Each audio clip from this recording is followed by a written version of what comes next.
നമുക്കിവിടെ തക്കാളി ഉള്ളി എല്ലാം കൂടി പൊള്ളിച്ചിട്ട് ഒരു ചമ്മന്തി ഉണ്ടാക്കാം. അടിപൊളിയാണ്. ഒരു കിണ്ണം ചോറ് നല്ല ബ്രെഡിനോ കപ്പൊക്കെ അടിപൊളിയാണ്.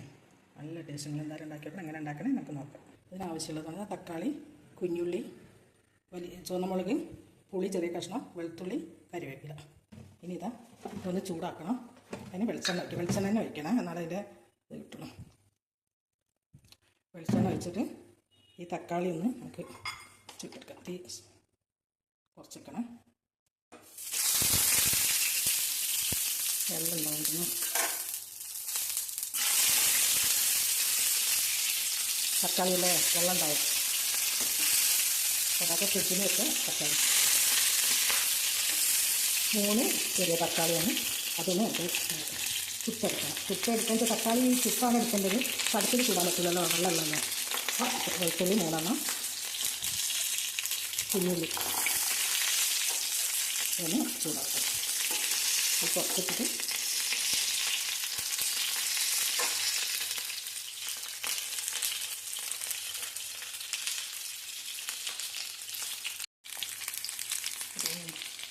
പിന്നെ ചെറിയ പീസ് പിന്നെ പുളി, മുളക്, കറിവേപ്പില.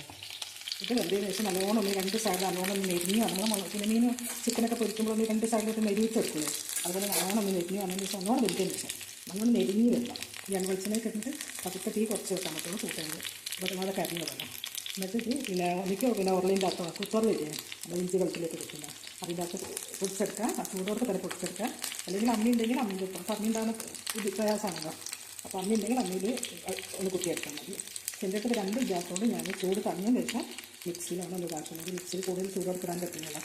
അപ്പോൾ അതുകൊണ്ട് നമുക്കിതൊന്ന് നല്ലോണം നെരിഞ്ഞ് വരണം. അപ്പോൾ തക്കാളി, ഉള്ളി, വെളുത്തുള്ളിയൊക്കെ നല്ലോണം വെന്തതിന് ശേഷം ആ മുളകും പുളി കറിവേപ്പിലിൻ്റെ കൂടെ ഇട്ടിട്ട് ഒന്ന് ഉപ്പിട്ടതിന് ശേഷം പൊടിച്ചെടുക്കുക. ഞാനിതാ തക്കാളി വെന്തിട്ട് നല്ല നെരിഞ്ഞിട്ട് ഇച്ചിരി കൂടെ ഒന്നും കൂടി ഇതാക്കുന്നത് മറിച്ചിട്ടിട്ട് മുളക്, കറിവേപ്പില, പുളി, കുഞ്ഞുള്ളി, വെളുത്തുള്ളി, തക്കാളി 3 ഇത് ഉപ്പിട്ടിട്ട് ഇച്ചിരി മഞ്ഞളിടണം കേട്ടോ. അത് ഞാൻ പൊടിക്കുമ്പോൾ ഇട്ടുള്ളൂ. ഇത് കൂടുതൽ ടേസ്റ്റുള്ളത് ഏതാണെന്നോ കപ്പൻ്റെ കൂടെ അടിപൊളിയാണ്. കപ്പ ഈ ചമ്മന്തി ആക്കിയില്ലാമോ ഒന്നും പറയാനില്ല. അടിപൊളിയാണ്. എരിവും പുളിയും തക്കാളി അതുകൊണ്ട് ഇച്ചിരി മധുരം ഉണ്ടാവും. അടിപൊളിയാണ്. ഇത് തക്കാളി ഒന്നുകൂടെ ഇതാകാനുണ്ട്. ഒന്നുകൂടെ നെരിയണം. ഇത് വെന്തത് വറുത്ത തിരിയാനെ തന്നെ വറുത്തിട്ട് വെച്ചാണ്. തക്കാളി ഒന്നും കൂടെ കാണുന്നത് തിരിയണമെങ്കിൽ ഈ തൊലിയല്ല കടലിൽ പൊടിക്കുമ്പോൾ തൊലി പെട്ടെന്ന് പോകുന്നുള്ളൂ. പെട്ടെന്ന് പോകുന്നത്. ഇതിനകത്ത് കുറച്ച് മഞ്ഞളും ഉപ്പിട്ടിട്ട് പൊടിച്ചെടുക്കണം. തക്കാളി ഇങ്ങനെ അടിക്കണം കേട്ടോ. അപ്പോൾ ഞാൻ തൊലി എടുത്തതാണ്. തക്കാളിൻ്റെ ഇച്ചിരിയും കൂടെ എടുക്കാനുണ്ട്. ഇപ്പം മിക്സിയിലിട്ടൊന്ന് അടിക്കാം. നമുക്കൊരപ്പം വേണ്ടേ? കപ്പം എന്തായാലും കിട്ടിയില്ല. അപ്പോൾ അതിൻ്റെ അകത്ത് ചെറിയൊരു കുഞ്ഞപ്പം ഉണ്ടാക്കണം കേട്ടോ. സ്പൂണപ്പം. അതിന് 2 മുട്ട പൊടിച്ചിട്ടിരിക്കണം. പച്ചമുളക്, ക്യാരറ്റ്, പിന്നെ കറിവേപ്പില, ഉള്ളി ചെറുങ്ങനെ കട്ട് ചെയ്തിട്ട് 1 കപ്പ് മൈദ,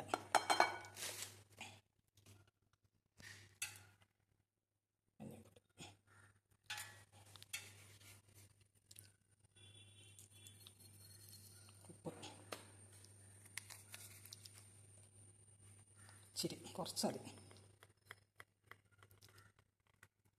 ഇനി വെള്ളം വെച്ചിട്ട് നല്ലപോലെ ഒന്ന് കുഴച്ചെടുക്കണം. ആദ്യം ഈ സ്പൂൺ ഇങ്ങനെ ചൂടാക്കണം. ഇങ്ങനെ ചൂടാക്കിയിട്ട് സ്പൂണോട് ഇങ്ങനെ കോരി